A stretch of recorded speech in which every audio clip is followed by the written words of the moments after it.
Υπήρχαν λοιπόν η αυτοκράτηρα πάνω, η πιο δυνατή γυναίκα στην αυτοκρατορία, παρακάτω οι παλακίδες του αυτοκράτορα και αυτές ισχυρά άτομα είχαν επιρροή.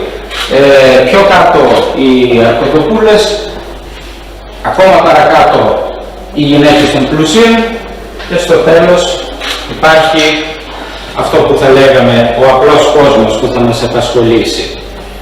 Τώρα, μέσα σε αυτές μία πανακίδα παρουσιάζει μια πολύ όμορφη ιστορία.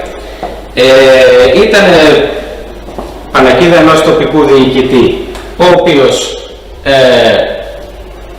στασίασε ενάντια στους Σταν, ιτήθηκε και ο αυτοκράτορας αυτή, επειδή ήταν πάρα πολύ όμορφη, την πήρε στην αυλή του. Όμως, εκείνο που συνέβη, όπως είπαμε, είναι ότι μέσα στα παλάτια οι ζυμώσεις είναι πάρα πολύ γρήγορες. Πρέπει να ξέρετε ότι στην δυναστεία Τανγκ ο θρόνος από πατέρα σε γιο δεν πήγε πολλές φορές. Κάτι συνέβαινε συνέχεια.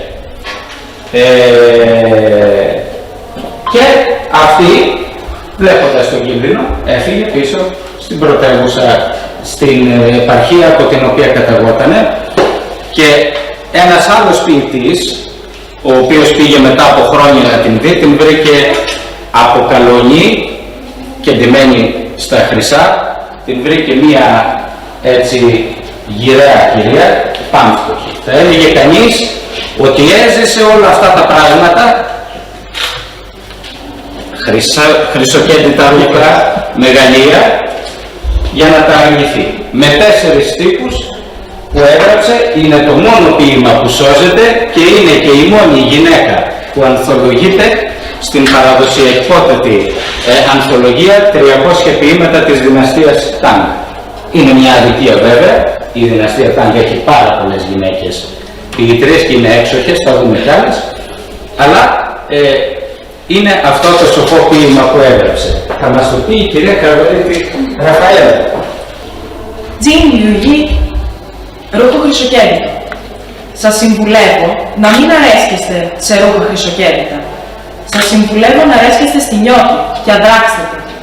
Αν το λουλούδι άνοιξε και είναι ώρα για να μαζευτεί, μαζέψτε το.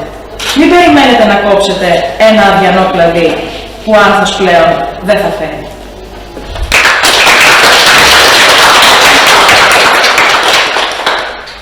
Αυτό έγραψε η Του Τσιονιάν για τα νιάτα, και υπάρχει και ένας άλλος ποιητής, ο Τσιν Ταογιού, ούτε κι αυτός ξέρουμε πότε ακριβώς γεννήθηκε ή μέχρι πότε έζησε. Ξέρουμε όμως κάτι που έχει μεγάλο λογοτεχνικό ενδιαφέρον. Έγραψε κάτι που μοιάζει πάρα πολύ με την Στακτοπούτα. Η Στακτοπούτα από μόνη της είναι φοβερά περιπετειώδης ιστορία. Ξεκινάει από μια αρχαία ελληνική διήγηση για μια κοπέλα στην Αίγυπτο, πάει στην Κίνα, όπου ένας λογοτέχνης της δυναστείας Τανγκ την τελειοποιεί, βάζει και την κακιά μητριά, βάζει και το τέλος, αυτό έτσι, και στο τέλος οι Ιταλοί που πήγαιναν στην Κίνα και αυτά τα φέρνουν εδώ και γίνεται η Στακτοπούτα που ξέρετε από τους αδερφούς Γκριν, τους Γερμανούς, από τον Περό, τον Γάλλο, από τον Μπαζίλε, τον Ιταλό. Τέτοια πράγματα για τις κοπέλες υπήρχαν σε αυτήν την εποχή. Κάτω-κάτω λοιπόν σε αυτή την κοινωνία είναι, όπως σε πάρα πολλές κοινωνίες, οι λασπωμένοι άνθρωποι. Σπίτια από καλάμι και λάσπη, μικρά δωμάτια, αβεβαιότητα φυσικά, και μία κοπέλα η οποία αναζητά το μέλλον της. Τώρα, σας είπα ότι πιο πολύ ερεθίζεται η φαντασία όταν περιγράφουμε τα δωμάτια του παλατιού τα γυναικεία, αλλά το δωμάτιο μιας κοπέλας είναι μαγικός κόσμος, όποιο και αν είναι αυτό. Και έτσι μπορούμε να θαυμάσουμε τους στίχους που έγραψε ο Τσιν Ταουγιού στο φτωχό κορίτσι που θα μας το πει η κυρία Ταλιάνη. Ο τίτλος του ποίηματος στα κινέζικα είναι Πιν Λου, φτωχό κορίτσι.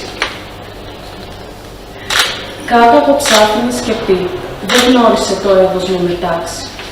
Γάμο καλόν ζητεί, τον πόνο θεραπεία.